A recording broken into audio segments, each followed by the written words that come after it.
Bonjour à tous, c'est Loser Killer qui vous parle pour un nouvel épisode de Lecture Lego, aujourd'hui consacré au livre suivant, Lego Ninjago Build Your Own Adventure, sorti en 2015, édité par l'éditeur anglais Dorling Kindersley, et d'ailleurs sorti uniquement en anglais pour l'instant, donc pas de version française. Néanmoins, vous pourrez quand même vous le procurer sur Amazon.fr pour la somme de 22 euros, et donc pour un total de 80 pages, écrite par Scarlett O'Hara et modèle designé par Barney Main, avec l'aide designer de l'équipe Ninjago travaillant chez Lego. Car effectivement, le plus important de cet ouvrage, c'est avant tout les modèles présentés, car il s'agit véritablement d'un livre d'inspiration, d'idées sur le thème de Ninjago. Et donc, comme on peut voir aussi ici, vous aurez aussi un modèle inclus avec l'ouvrage. Et d'ailleurs, normalement, de base, là, vous pouvez voir les pièces qui ressortent. Maintenant, il ne reste plus que le sachet de pièces, mais bon, ce n'est pas le plus important. Donc déjà, ce qu'on peut noter, c'est la très belle, entre guillemets, finition de l'ouvrage, qui, comme vous pouvez le voir, vient dans un coffret, donc un coffret qui est vraiment épais, comme on peut remarquer sur les côtés, là. Donc épais, doré, enfin vraiment très joli. Donc là, effectivement, vous avez d'un côté le livre, de l'autre la boîte qui contient les pièces, même si littéralement, au final, il y a juste qu'un tiers de la boîte qui contient les pièces, le reste est entièrement vide. L'arrière, voilà, donc comme vous pouvez voir, vous avez quelques idées qui commencent un peu à apparaître, on verra ça bien sûr ensemble. Le dessus avec d'autres idées présentées, comme ça, et la tranche ici. Donc justement, on va sortir les deux modules, entre guillemets, enfin les deux parties. Donc d'un côté, comme je disais, vous avez la boîte qui contient le sachet avec les pièces, ainsi que la liste des pièces indiquée ici, comme vous pouvez le voir, donc ce qui est plutôt cool. L'arrière qui est en fait une petite plateforme de jeu, comme vous pouvez le remarquer, donc si vous voulez poser votre méca dessus, vous pouvez le faire, ce qui est assez ingénieux, je trouve, et qui fonctionne plutôt bien, donc bonne idée, franchement, ça permet en plus de recycler un peu la boîte si vous voulez en tant qu'espace de jeu et pas seulement en tant que boîte. Donc c'est plutôt cool. Et effectivement, vous avez l'ouvrage ici. Mais avant l'ouvrage, on va s'intéresser plutôt effectivement et bien justement à la figurine et aux modèles qui sont fournis, même si ça on va le faire assez rapidement car d'une, lecture Lego se concentre avant tout sur l'ouvrage en lui-même, et de deux, je vous rappelle que Shadow a déjà fait effectivement le modèle que je vais vous montrer en live construction. Donc si vous voulez le voir, si vous voulez le voir un peu plus en détail, je mettrai sa vidéo en lien. Donc, effectivement, dans l'ouvrage, au cas où vous n'auriez pas vu ça sur la couverture, eh bien, vous allez avoir Lloyd ainsi que son mecha. Donc Lloyd, le voici, le voilà. Alors, qu'est-ce qui est intéressant à noter avec cette version de Lloyd? Eh bien, c'est en fait une sorte de combo entre différents éléments. D'une part, eh bien, ces jambes seront les jambes du Lloyd DX qu'on pouvait non, ZX, excusez-moi, qu'on pouvait avoir en 2012. Et il s'agira aussi par contre, pour le torse, effectivement, ce sera Lloyd Rebooted version vague 2, donc ce qui est plutôt cool, vu qu'effectivement, c'était plutôt rare à choper. Et encore plus rare à choper, la cagoule qui est entièrement verte, comme vous pouvez voir, et qui n'est apparu que dans deux modèles, donc celui-ci, ainsi que un cube sorti uniquement aux États-Unis qui contenait genre 4 figurines, dont un Lloyd version DX avec une cagoule entièrement verte. Donc là, vous avez une seconde chance de la voir. Bien sûr, la tête en elle-même est similaire, hein. Rien de spécialement nouveau. D'ailleurs, je peux vous montrer l'arrière du l'imprimé. Donc voilà, un imprimé qui cumule effectivement différents éléments, dont un torse et une cagoule quand même plutôt rare, il faut bien signaler. Et ensuite, eh bien, on a effectivement le mecha de Lloyd, qui ressemble à ceci. Donc j'essaie de vous montrer correctement. Alors forcément, là, comme la caméra est passée un peu différemment de mes vidéos habituelles, j'ai peut-être un peu plus de mal à vous montrer le modèle dans ses moindres détails, mais bon, on va essayer de faire ça au mieux. Donc, comme vous pouvez le voir, eh bien, le mecha ressemble à ceci. Je vais faire un petit turnaround. Donc vous noterez les jambes et les bras. Donc en termes d'articulation d'ailleurs, le modèle a deux points d'articulation au niveau des jambes, donc deux ball joints. Donc un ici effectivement, comme ceci. Hop là, attendez. On va lever ça. Voilà, comme ça et comme ça au niveau du pied. Donc par exemple tout au niveau de la jambe, niveau articulation. Le bras, lui, on a aussi deux, mais comme vous pouvez le voir, comme effectivement l'épaule est placée juste et bien derrière cette espèce de grosse brique, on a des fois un peu plus de mal à la déplacer à l'avant. Ce qui peut être un peu dommageable des fois, et ce qui est un peu difficile, je trouve, à appréhender en temps d'articulation, même si, comme vous pouvez le voir, du fait du pivot ici, vous pouvez quand même faire quelques poses assez dynamiques ou en avant. Donc les bras, comme on peut voir, faits de façon assez carrée, hein, avec au bout un katana. Et ce qui est surtout intéressant, je pense, alors c'est d'un côté effectivement les bras faits comme ceci, aussi le volet utilisé pour faire comme une sorte un peu de jupe. Alors excusez-moi parce que je pars vraiment dans tous les sens en termes de direction, là j'espère ne pas vous donner le mal de mer avec mes mouvements un peu brusques. Et enfin, donc le troisième élément, c'est aussi le corps qui est vraiment intéressant et qui a même cette espèce de petit mécanisme d'ouverture pour le cockpit, comme vous pouvez le voir, fait avec 2 sièges sur pièces charnières. Donc après, eh bien, il ne vous reste plus qu'à mettre le personnage dedans. Voilà, vous refermez, et là, eh bien, vous avez votre Lloyd dans son mecha. Et donc c'est plutôt cool car effectivement Lloyd n'a pas vraiment eu de mecha si ce n'est celui en version Ninja Doré en 2013. Donc là on a vraiment un mecha de couleur verte et qui plus est qui s'inscrit effectivement dans la tradition des mechas de taille petite voire moyenne. Donc commencé par le mecha de Kai en 2013, suivi en 2014 par le mecha de Cole, puis en 2015 avec le mecha de Jay et le mecha de Jay, car effectivement le mecha de Zay en 2015 est quand même un peu plus massif. Voilà.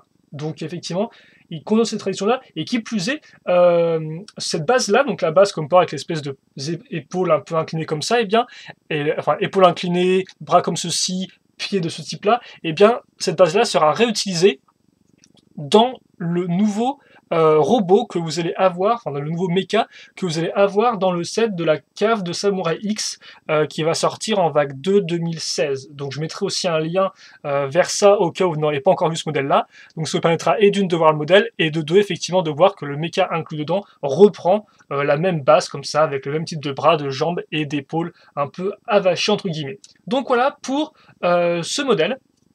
Vraiment très rapidement, hein. C'est pas l'essentiel, mais comme vous pouvez le voir, il est assez intéressant parce qu'il continue effectivement ce côté des mechas qu'on a eu par le passé, et en plus il sera réutilisé prochainement. Donc en clair, il a vraiment une place, j'ai envie de dire, c'est pas un petit truc un peu à part, sorti un peu de côté, il a vraiment sa place, j'ai envie de dire, dans l'univers Ninjago. Même si forcément, dans la série animée, il n'a pas vraiment de place à part entière, enfin il n'apparaît pas, quoi, on est d'accord. Mais par contre, là où il va apparaître, forcément, c'est dans le livre en lui-même, qu'on va remettre tout de suite. Donc, le livre contient 80 pages, même si on peut en enlever 20, car effectivement, les 20 premières pages vont être consacrées bien forcément aux instructions du modèle. Donc, laissez-moi juste mettre ça comme ça. Donc, vous avez le sommaire tout d'abord, et puis effectivement, après, vous avez les instructions. Comme ceci, donc c'est instructions assez claires à comprendre, hein, rien de différent par rapport aux modèles Lego normaux. Voilà. Et après, effectivement, vous avez un peu une présentation du livre. Donc déjà, effectivement, comment fonctionnent les pages, on va le voir ensemble ensuite. Là, effectivement, une petite description, enfin une petite description de Barney Mine, effectivement, qui a designé les différents modèles avec le designer Lego. Là, quelques conseils généraux, comme par exemple, effectivement, faire les modèles assez stables, être créatif, rechercher des idées. Par exemple, si vous voulez faire un moulin, mais vous n'avez aucune idée à quoi ça ressemble, eh bien, autant vous inspirer de photos d'un moulin réel afin de savoir un peu dans quelle direction aller. Et effectivement, le concept est que les modèles qui sont dans le bouquin, vous ne pourrez peut-être pas les recréer tels quels, donc autant juste vous en inspirer afin après de les réimaginer un peu sur le côté. Là, on vous donne un peu, si vous voulez, un vocabulaire des pièces. Donc, par exemple, effectivement, les différents termes comme plaque, till, brique, slope. Donc, ça, c'est des mots anglais, forcément. Par exemple, la hinge, c'est dire charnière, effectivement. Donc, voilà, quoi. Idem, construction sur les côtés, etc., etc. Donc, voilà, comme vous pouvez voir, tout est bien décrit. Même si, bon, forcément, pour vous, petits français, vous ne risquez de pas tout comprendre. Même s'il me semble quand même qu'on apprend de plus en plus tôt l'anglais en cours, mais bon, ça, c'est autre chose. Présentation à nouveau mais des personnages de l'univers, donc avec les 5 ninjas, enfin les 6 ninjas, même si bon en 2015 Nia n'était pas encore, enfin 2015 vague 1, Nia n'était pas encore considéré comme le ninja de l'eau. Et après on peut commencer. Donc comme on peut voir, on a une page qui présente le chapitre, voilà, avec les personnages qui parlent, etc. Et puis après, donc là on arrive vraiment au contenu du livre, en clair, ce qu'on va avoir tout du long des 60, 50, 7 pages restantes. Donc comme vous pouvez le voir, on a déjà un modèle qui est présenté. Donc tous les modèles que vous allez voir, en fait, si vous voulez, réutilisent des pièces de Lego Ninjago, mais pas que. Donc il y a aussi d'autres pièces qui sont amenées pour effectivement pouvoir construire les modèles un peu plus imposants. Et tous, effectivement, eh bien, se placent dans l'univers et aussi dans une histoire. Donc l'histoire est racontée ici, si vous voulez. Voilà, donc à chaque fois, il y aura la partie ici avec l'histoire qui avancera. Après, vous aurez les modèles présentés à ce niveau-là. Sur chacun des modèles, vous aurez, comme vous pouvez le voir, des petits points qui partent vers un petit paragraphe. Chaque paragraphe, souvent, en fait, vous donne des indications sur comment est construite la structure. Donc, par exemple, là, ils vous disent que à l'aide de pièces charnières, eh bien, on peut donner une inclinaison au mur. Voilà, donc ça, c'est souvent ce genre de petits conseils qui est donné tout du long, avec d'autres trucs comme, par exemple, ici, effectivement, que fait ce soldat à la Kondraï. Donc, voilà. Donc, vous avez ce genre de petites choses. Vous avez aussi, comme vous pouvez voir, des fois, eh bien, les modèles montraient, enfin, la construction de modèles un peu plus détaillés. Donc là, par exemple, comment faire une table avec les différentes pièces. Idem, là, c'est une enclume. Et aussi, des fois, des photos sous différents angles. Donc là, autant c'est effectivement l'intérieur de du petit temple ninja qu'on va construire, autant là, effectivement, c'est le côté extérieur. Donc tout ça vous permet effectivement de comprendre un peu mieux comment le modèle est monté, et si vous souhaitez le recréer, eh bien de le recréer le plus fidèlement possible. Voilà, donc ça c'est vraiment intéressant. Oui, est-ce qu'on voit? Oui, je pense qu'on voit correctement. Après, c'est un peu difficile à dire, mais de toute façon, tant que vous pouvez voir un peu de loin, ça va, je pense. Voilà. Donc, ce qu'on a. Donc voilà comment effectivement vont marcher différentes pages, et à chaque fois effectivement on vous donne le nom de la construction et on vous donne encore des petits détails, excusez-moi, comme là par exemple on vous dit que effectivement la hache tourne en même temps que le cylindre, et on vous explique effectivement comment ça fonctionne, enfin que le cylindre, que le petit bouclier là, enfin que le cercle, voilà. Donc ils vous disent un peu comment ça fonctionne. Donc effectivement, le chapitre 1 va être consacré vraiment à la demeure des ninjas. Donc là, autant vous aviez entre guillemets le rez-de-chaussée avec la salle de méditation. Après, vous allez avoir effectivement ici, c'est marqué, hein, la salle de jeu des ninjas, donc avec la télé, la petite pièce qui va bien. Et surtout, et aussi, autre chose aussi qui n'est pas indiquée sur toutes les pages, mais qui l'est quand même sur la plupart, c'est ce petit cercle ici, où il est inscrit effectivement, qu'allez-vous construire, ou que vas-tu construire plutôt en français, qui effectivement est bien liste d'autres éléments que vous pouvez construire. Donc là par exemple effectivement d'autres éléments qui sont thématiques avec la salle de jeu, c'est eh bien une cible à fléchettes, un flipper, une table ce qu'on appelle ça, du football sur table, oui, comment on appelle ça, du baby foot, voilà. Une salle de billard, un frigo, etc. Et donc au final, tout ça, toutes ces petites idées, peuvent vous permettre effectivement de créer d'autres choses et donc de venir compléter effectivement ce qui est déjà mis en place ici. Voilà. Donc là, comme par il y a écrit, par exemple, la console de jeu est en fait une pièce 2x2 cylindrique. Voilà.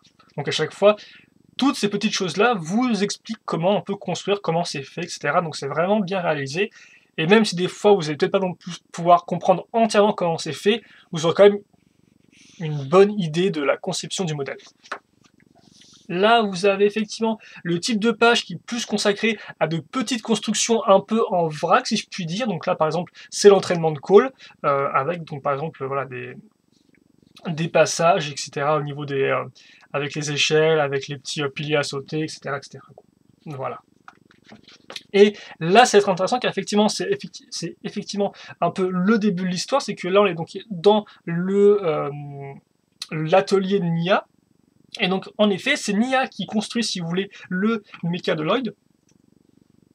Et lorsqu'il décide d'imprimer les plans, eh bien, les anacondrailles s'en emparent. Et donc, en fait, si vous voulez, la petite histoire tout au long du livre, ça va être que les ninjas vont pourchasser les anacondrailles afin de récupérer le plan pour que les anacondrailles ne puissent pas, à leur tour, créer un mecha. Voilà, un robot. Donc, ça va être un peu ça. Et donc, ça, c'est vraiment que le début.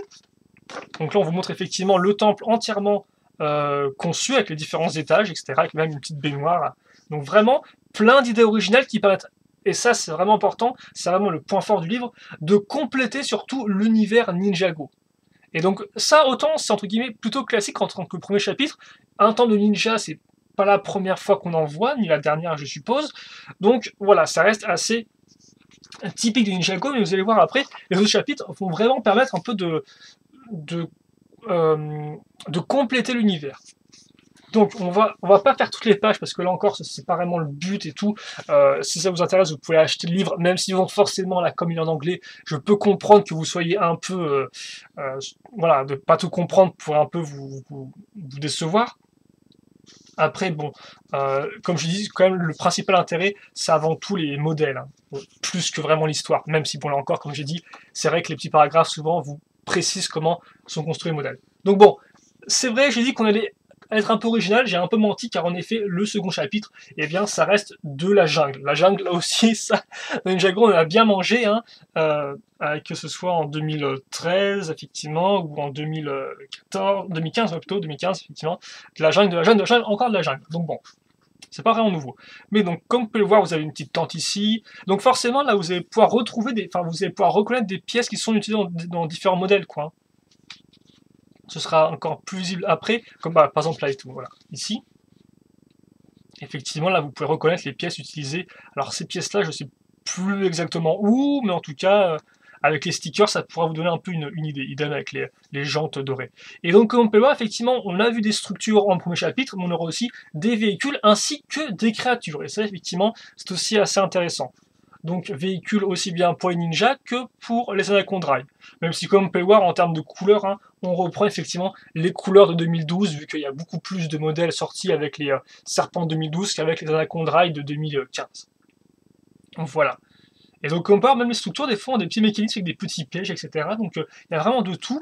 Et donc, tout ça permet, en effet, de vraiment donner vie à l'histoire, quoi. Parce que on peut s'imaginer que, voilà, les ninjas vont dans la jungle, ils amènent le nécessaire pour pouvoir camper, ils découvrent des structures abandonnées, ils font des courses-poursuites dans les marais à l'aide de 2 véhicules, ils passent sur les côtés de plantes un peu piégeuses, voilà, etc. Donc on peut vraiment s'imaginer et tout, et donc c'est vraiment super intéressant, je trouve, cette espèce de petite histoire un peu annexe. Donc voilà, c'est ce que je vous disais, effectivement, des fois il y a des pages qui sont vraiment consacrées à l'élaboration de petits décors, comme ça, de petits éléments de décor, des fois un peu insignifiants, comme les tonneaux avec les flammes, mais qui permettent de continuer un peu d'approfondir l'univers. Et là, effectivement, qu'est-ce que vous allez construire? Donc là, ils vous disent par exemple une chute d'eau, des espèces de branches qui bougent, un monstre debout, voilà, un monstre debout, c'est super original, je trouve. Donc voilà. D'autres véhicules, donc bon, après on va pas non plus tout faire. Je vais quand même vous montrer la petite cabane dans les bois, qui rappellera quand même un peu aussi le concept de cabane que se fait Lloyd au début de 2012, souvenez-vous de la saison 1, dans laquelle effectivement il ordonne les serpents de lui construire une cabane et tout. Donc bon, ça c'est cool. Le troisième chapitre, eh bien, c'est là où ça devient intéressant, c'est qu'on va dans la mine. Donc, effectivement, la mine, on l'a déjà un peu vu dans la série Ninjago, mais pas tant que ça, je trouve. Donc là, on a vraiment toute une histoire qui se passe dans une mine, comme on peut voir. Donc là, forcément, ce genre de construction avec les murs prend beaucoup plus de pièces que ce que vous ne pouvez trouver dans vos modèles Ninjago de base. Mais voilà, vous pouvez vous en servir comme inspiration. Donc, alors, par contre, on va peut-être passer. Je vais voir si c'est un truc intéressant ou pas à dire. Voilà, effectivement, ce que je voulais montrer, c'est que là, vous avez carrément, comme on peut voir, un serpent de roche, et donc c'est une créature, et donc c'est original, parce que c'est vrai que voilà, en termes de créature, à part les dragons et à part le grand dévoreur, on n'a pas vraiment beaucoup de choses en Ninjago, donc c'est là aussi assez intéressant. Il donne le véhicule de Cole, qui est plutôt cool. Chacun des ninjas aura son véhicule, hormis Lloyd, vu que forcément... Lloyd, je suis pas sûr, mais il me semble pas. Hein. Lloyd, il a son mecha, mais voilà, ça reste comme ça, et Nya n'a pas non plus de véhicule. Bon, je vous montre quand même quelques pages, comme ça on va vite fait. Hein. Parce que je suis gentil. Chapitre 4, zone volcanique. Là encore, les zones volcaniques, on a déjà vu, surtout en 2011, souvenez-vous, vu que c'était un peu l'endroit final pour le duel. On l'a aussi vu, il me semble, en 2012, quand Lord Garmadon revient. Je me souviens d'une scène dans un volcan, là aussi. Bref, là, on a vraiment tout un petit chapitre dessus, donc plutôt intéressant, hein, avec par exemple un village abandonné. Donc c'est super intéressant, je trouve, parce qu'effectivement, ça vous donne un peu, ça vous met un peu dans l'ambiance du volcan, comme ça, avec les petits bruits de magma, bulles de magma qui explosent, qui éclatent comme ça, avec un village abandonné de tous. Tiens, voilà. Donc là, vous avez effectivement un serpent de feu, et un autre véhicule pour Cole, ainsi que même un petit temple et tout. Donc c'est vraiment... Vous pouvez vraiment imaginer le processus, quoi, avec... ils sortent de la grotte, si vous voulez, ils sortent de la grotte, ils arrivent directement sur le petit village abandonné, puis ils continuent de grimper tout sur le volcan, et ils atteignent le sommet avec le temple. Bon, par contre, après, la transition avec le dernier chapitre est un peu plus brutale, car effectivement, on passe du feu directement à la glace. Voilà. Mais par contre, la glace, eh bien, en effet, la glace très peu exploitée en jouet presque pas, hormis les véhicules de Zayn d'un certain côté. Dans la série, un peu plus, même si ça reste un peu plus souvent, enfin, je vais dire anecdotique. Oui et non, anecdotique effectivement en 2012, quand ils sont dans la neige, pour aller retrouver le père de Zayn, donc découvrir que Zayn est un androïde. Et effectivement en 2015, ils y passent tout un épisode effectivement à monter une montagne pour aller accéder, je ne sais plus où, j'ai plus le nom. Enfin bref, à un autre royaume, quoi. Voilà. Bref. Donc effectivement, c'est ce que je disais, là vous pouvez reconnaître directement les pailles utilisées dans le dragon de glace, que vous pourrez réutiliser à votre compte pour créer ce véhicule-là. qu'est-ce que vous allez construire? Eh bien, ils nous disent, alors attendez, un bonhomme de neige Anacondrail, pourquoi pas, ah mince, comment dirais-je? Ouais, un véhicule des neiges 4x4, des sculptures de glace. Alors Snow Cloud, je sais plus ce que c'est. Et Ski Slope, ça doit être une chute de ski, ça, grosso modo, une pente de ski. Un petit temple. Et comme on peut voir, effectivement, donc ouais, quand même un très chouette véhicule, là, comme on peut remarquer, volant pour Zane. Ce qui lui fait un véhicule volant un peu moins massif que le Ninja Copter de 2014. Et effectivement, la confrontation finale, donc on a le mecha de Lloyd, et comme on peut voir, les Anaconda ont quand même réussi à construire leur propre mecha, là encore, mecha serpent plutôt cool, comme on peut le remarquer. Et c'est fini. Voilà, 20 minutes quand même, c'est quand même assez long. Alors là, par contre, je pense avoir quand même montré beaucoup plus de contenu du livre que lors de ma première... du premier épisode consacré effectivement au livre des monstres, livre des monstres effectivement de Nexonites, où j'ai montré pas grand chose au final, mais bon là, faut forcément, comme lui est en anglais, comme il est plus difficile à trouver, je me dis que c'est quand même pas mal de vous montrer un peu de contenu. Donc voilà, donc ça c'est le bouquin, et comme, par contre j'ai évité de trop bouger pour pas que la caméra tombe à toute fin de la vidéo, et donc bah oui, pour conclure, qu'est-ce qu'il y a à dire là-dessus? Il y a à dire que c'est vraiment un très bel ouvrage, parce que moi, voilà, moi ça c'est un truc que j'aime particulièrement dans les univers, c'est les compléter si vous voulez apprendre le plus de choses possible, et ce livre au final fait ça, quoi. Alors il fait ça non pas effectivement en donnant plus de détails sur l'histoire, comme par exemple pourraient le faire les romans ou les bandes dessinées Ninjago déjà sorties, même je les ai plus, je ne pourrais pas non plus trop vous en parler, mais voilà quoi. Mais effectivement, se permet de compléter l'univers en avant des créations originales, et qui en plus fonctionnent vraiment bien parce qu'elles sont homogènes avec le reste des modèles Ninjago déjà sortis. Donc c'est vraiment, je trouve, super sympathique. Et comme j'ai dit, en plus, ça vous permet, au niveau de l'histoire, de découvrir, d'explorer des zones qu'on n'a pas vraiment vues auparavant. Et ça, c'est toujours un plus, selon moi. Donc, si vous voulez, vous pouvez vraiment, entre guillemets, intégrer cette histoire de vol de cartes, à l'histoire officielle. Hein. Je sais pas trop quand vous pourrez le faire, mais je sais pas moi aussi. Il faudrait essayer de voir en 2000... Ah, quoi qu'effectivement, en 2015, contre les Anacondrae, c'est quand même plutôt serré. Hein. Bref, au pire, vous dites que c'est un groupe d'Anacondrae qui s'est pas fait avoir à la fin et qui décide de se venger. Ça marche toujours, ça, de dire qu'en fait, ouais, mais en fait, tu comprends, il y avait un groupe caché et tout.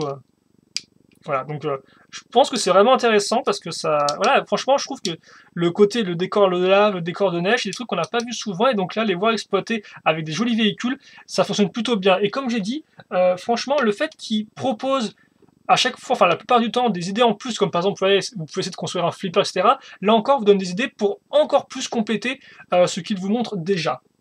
Donc c'est vraiment un très chouette livre, et puis en plus, comme vous avez pu le voir, vous avez aussi forcément une construction avec un Lloyd qui utilise des pièces plutôt rares, comme on a pu le voir, et bon, Lloyd est toujours plutôt cool, je trouve, ainsi qu'un mecha qui fonctionne plutôt bien, même si moi, personnellement, c'est vrai que pour le mecha lui-même, je regrette un peu le côté peut-être un peu trop carré, peut-être assez inachevé des jambes et des bras. Après, ce n'est qu'un avis personnel, et bien évidemment aussi, ça se base sur un modèle qui ne peut pas non plus avoir une tonne de pièces, parce qu'effectivement, plus il y a de pièces, plus c'est cher. Donc bon, je trouve qu'ils sont quand même bien sortis, et comme vous avez pu le voir, au final, entre guillemets, son héritage, si on peut appeler ça un héritage, va se retrouver effectivement dans le petit mecha que vous aurez dans la caverne de Samurai X. Donc voilà pour ce livre. Et d'ailleurs, en fait, je vous montre ça et tout comme ça, mais en fait, je devrais plutôt, je pense, refermer tout bien proprement avec la belle couverture, avec le bel étui. Donc voilà, donc honnêtement, écoutez, je peux vous conseiller ce bouquin. 22 €, c'est un peu plus coûteux que la norme, c'est pas faux. C'est vrai qu'aussi, voilà, il n'est pas trouvé en magasin ou en librairie.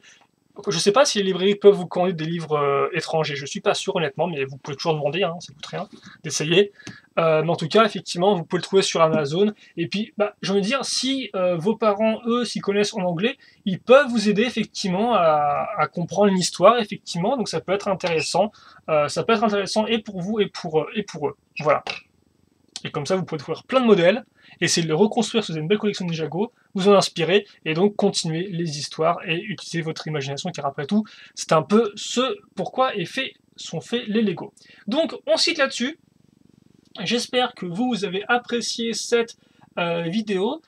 Bien sûr, questions, commentaires, n'hésitez pas à les poser, j'y répondrai avec grand plaisir comme d'habitude. Et puis nous, eh bien, on se retrouve plus tard pour de nouvelles vidéos. Allez, salut à tous et à la prochaine. Salut, salut.